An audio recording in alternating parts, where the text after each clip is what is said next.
තෙරුවන් සරණයි. මට බෑ පාදෝවණය කරන්න නැතුව කකුල් හොදන්න නැතුව කුටියට වඩින්න. ඇයි ස්වාමින් වහන්සේලා නිවසට වඩම්මනකොට පාදෝවණය කරන්නේ කියලා ඔබ දන්නවද?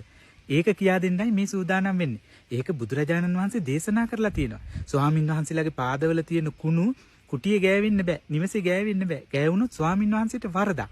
ඉතින් ස්වාමින් වහන්සේ නිවසට වඩම්මනකොට ඒ උපකාරය කරනවා කියලා කියන්නේ පාදෝවණය කරලා ඔබ කරන්නේ මහා පිංකමක්. ස්වාමින් වහන්සේට පිරිසිදුව ජීවිතය ගත කරන්න කරන උපකාරයක්.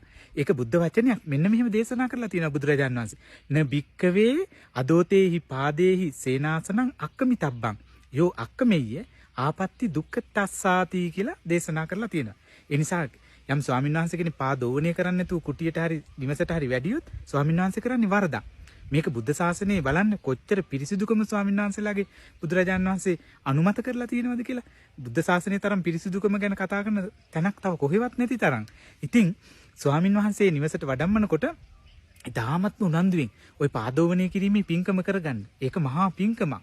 ඒ මහා පින්කමෙන් ඔබට නිවන් අවබෝධ කරන්නම ඒ පින උපකාර කරගන්න පුළුවන්. කොහොමද ස්වාමීන් වහන්සේගේ පාදෝවණය කරනකොට ඔබ හිතන්න ඕනේ අනන්ත සංගුණ හිතලා ස්වාමීන් වහන්සේගේ පාදවල තියෙන කුණු දූවිලි මඩ ආදී අපවිත්‍ර දෑ මේ දෝවණය කිරීමෙන් ඉවත් වන්නාසේ මගේ සිතේ තියෙන ඊර්ෂ්‍යා, ක්‍රෝධ, මදමාන වැනි සියලු අකුසල ධර්මයන් දුරින්ම දුරු වේවා. නිවන් අවබෝධයට මේ පින හේතු වාසනා වේවා කියලා ස්වාමීන් වහන්සේගේ පාදෝවණය කරන්න. හැම දිනාටම තෙරුවන් සරණයි.